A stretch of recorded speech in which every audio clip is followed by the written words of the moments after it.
Elite YouTube চ্যানেলে তোমাদের সকলকে স্বাগত জানাই। আজকে আমরা পড়ব দিগ্বিজয়ের রূপকথার কিছু ইম্পর্ট্যান্ট এমসিকিউ। দিগ্বিজয়ের রূপকথা, যেটি নবনীতা দেবসেনের লেখা একটি কবিতা এবং যেটি তোমাদের ক্লাস 12-এর 3rd সেমিস্টারের জন্য পাঠ্যসূচির অন্তর্ভুক্ত, অর্থাৎ তোমাদের সিলেবাসের অন্তর্ভুক্ত রয়েছে। সেই কবিতাটি থেকে সম্ভাব্য কিছু এমসিকিউ, অর্থাৎ যেগুলো তোমাদের পরীক্ষায় আসতে পারে এরকম বহু বিকল্প কিছু প্রশ্ন আমরা আজকে পড়ব এবং সেগুলোর উত্তরগুলো জানার চেষ্টা করব। চলো তাহলে আজকের টপিকে চলে যাই। নবনীতা দেবসেনের এই দিগ্বিজয়ের রূপকথা, এটি একটি রূপক কবিতা। নবনীতা দেবসেনের লেখা দিগ্বিজয়ের রূপকথা এটি রূপক কবিতা এবং এই কবিতার বাইরের একটি অর্থ এবং ভেতরের আরো একটি অর্থ রয়েছে, যেখানে বাইরের অর্থটা অর্থাৎ কবিতাটা এমনি সাধারণভাবে পড়লে আমাদের মনে হয় যেন এই কবিতাটা খুব একজন রাজপুত্র যে দিগ্বিজয়ে যাবে এবং দুয়োরানী সে সন্তান, তাই তাকে দুয়োরানী সেরকম কোনো অস্ত্র শস্ত্র কিছুই দিতে পারেনি, শুধু একটা জাদু অশ্ব আর একটা তরবারি ছাড়া আর কোনো কিছুই দুয়োরানী তার জন্য অ্যারেঞ্জ করতে জোগাড় করতে পারেননি এবং রাজপুত্র সাহসে ভর করে সেই জাদু অশ্ব এবং সেই তরবারি নিয়েই দিগ্বিজয় করতে বেরিয়ে পড়েছেন। কিন্তু এর ভেতরে যে অর্থটা রয়েছে, অর্থাৎ অন্তর্নিহিত যে অর্থ, সেটা কিন্তু একদমই এইরকম সহজ সরল ব্যাপার নয়। এবার সেই অর্থটা কি সেটা জানতে হলে তোমরা এলিট যে অ্যাপ সেটি ডাউনলোড করে নাও। সেখানে ভিডিও দেওয়া রয়েছে, সেখানে এই ক্লাসটা পুরোটাই চলে এসেছে, তোমরা সেটা সম্পর্কে একেবারে বিস্তারিত জেনে নিতে পারবে। এবারে আমরা প্রশ্নোত্তরে যাই। দিগ্বিজয়ের রূপকথা কবিতাটির কবি হলেন ক. কুসুম কুমারী দাস, খ. শঙ্খ ঘোষ, গ. শক্তি চট্টোপাধ্যায়, ঘ. নবনীতা দেবসেন। দিগ্বিজয়ের রূপকথা কবিতাটির কবি হলেন কুসুম কুমারী দাস, খ.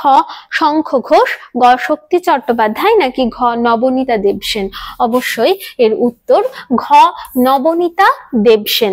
দিগ্বিজয়ের রূপকথা কবিতাটির মূল কাব্যগ্রন্থ হলো, দ্বিতীয় প্রশ্ন, দিগ্বিজয়ের রূপকথা কবিতার মূল কাব্যগ্রন্থটি হলো প্রথম প্রত্যয়, খ. রক্তে আমি রাজপুত, গ.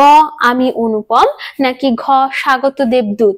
দিগ্বিজয়ের রূপকথা কবিতাটির মূল কাব্যগ্রন্থের নাম রক্তে আমি রাজপুত। তাহলে দিগ্বিজয়ের রূপকথা এই কবিতাটি নেওয়া হয়েছে যে কাব্যগ্রন্থ থেকে, তার নাম হলো রক্তে আমি রাজপুত। পরের প্রশ্নে আসি।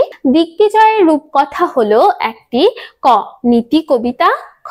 শোক কবিতা, শোক কবিতা অর্থে এলিজি, গ. রূপক কবিতা নাকি ঘ. এর মধ্যে কোনোটিই নয়? দিগ্বিজয়ের রূপকথা একটি রূপক কবিতা। দিগ্বিজয়ের রূপকথা কবিতাটি একটি রূপক কবিতা।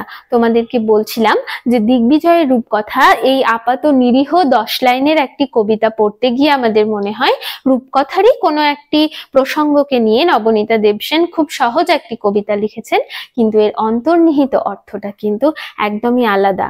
আর রূপক কবিতা বলতে আমরা সেই কবিতাকে বুঝি যে যার বহিরঙ্গে এক ধরনের অর্থ থাকে কিন্তু আড়ালে অন্য অর্থ লুকোনো থাকে। দিগ্বিজয়ে যাওয়ার জন্য সাজিয়ে দিয়েছিলেন ক. অস্ত্রগুরু, খ. সুয়োরানী, গ. মহারাজ নাকি ঘ. দুয়োরানী? দিগ্বিজয়ে যাওয়ার জন্য সাজিয়ে দিয়েছিলেন ঘ. দুয়োরানী। দিগ্বিজয়ে যাওয়ার জন্য রাজপুত্রকে সাজিয়ে দিয়েছিলেন দুয়োরানী। দিগ্বিজয়ে যাওয়ার জন্য সরঞ্জাম ছিল 2টি, খ. 5টি, গ. 7টি নাকি ঘ. 10টি?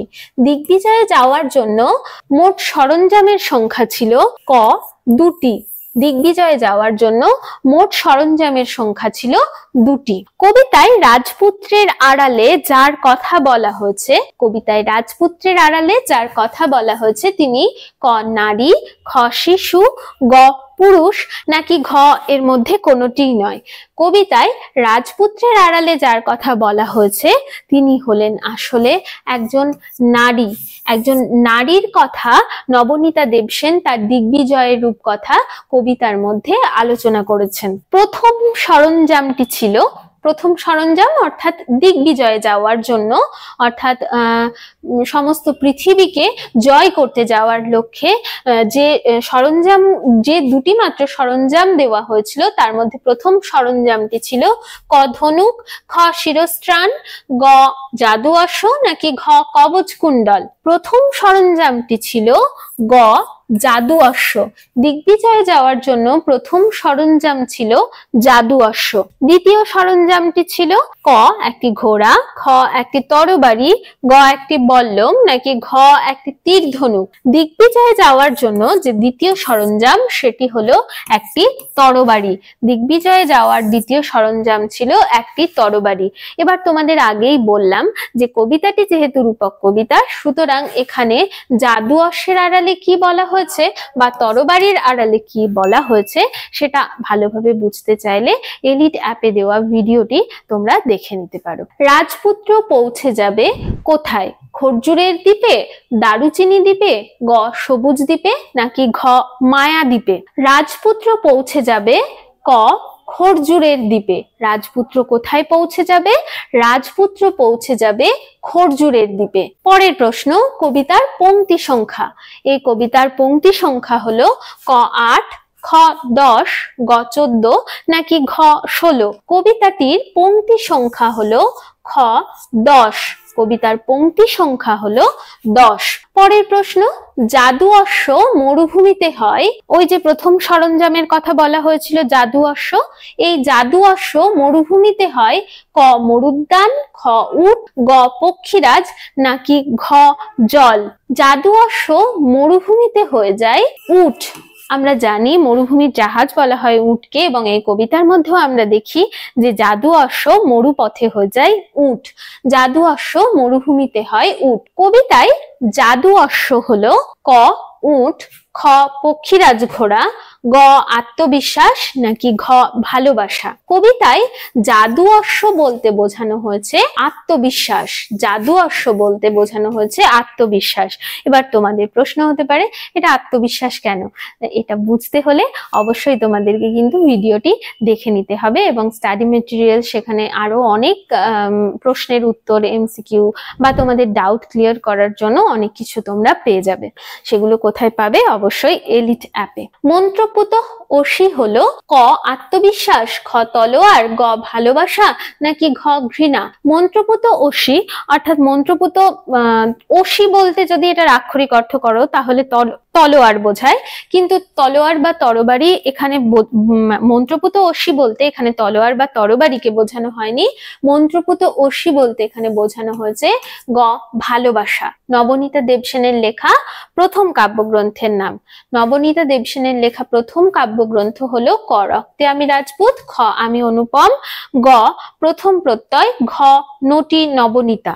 নবনীতা দেবসেনের লেখা প্রথম কাব্যগ্রন্থের নাম হলো প্রথম প্রত্যয়। নবনীতা দেবসেনের লেখা প্রথম কাব্যগ্রন্থ হলো প্রথম প্রত্যয়। দিগ্বিজয় রূপকথা কবিতায় জননী হলেন। দিগ্বিজয় রূপকথা কবিতায় যে জননীর উল্লেখ রয়েছে সে হলো ক একজন সুখী রমণী, সুখী, খ বীর রমণী, গ দুঃখিনী, ঘ কোনোটিই নয়। দিগ্বিজয় রূপকথা কবিতায় যে জননীর কথা বলা হয়েছে তিনি আসলে দুঃখিনী, গ দুঃখিনী। এই যে এইরকম প্রশ্নোত্তর গুলো আলোচনা হলো, যে সম্ভাব্য এমসিকিউ গুলো এখানে আলোচনা হলো, একটা কথা তোমরা কিন্তু মাথায় রেখো যে যখন ব্যাপারটা এমসিকিউ তখন গুটি কয়েক এমসিকিউ করে নিলেই সেটাকে একদম ডেফিনেটলি বলা যায় না যে এইটাই পরীক্ষায় আসবে।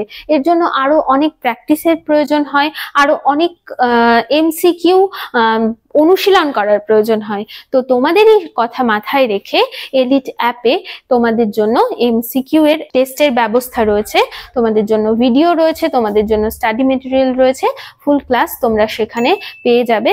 সুতরাং ডেসক্রিপশন থেকে তোমরা এলিট অ্যাপটি ডাউনলোড করে নিতে পারো। পরবর্তী আরেকটি ক্লাসে আমাদের খুব তাড়াতাড়ি দেখা হবে।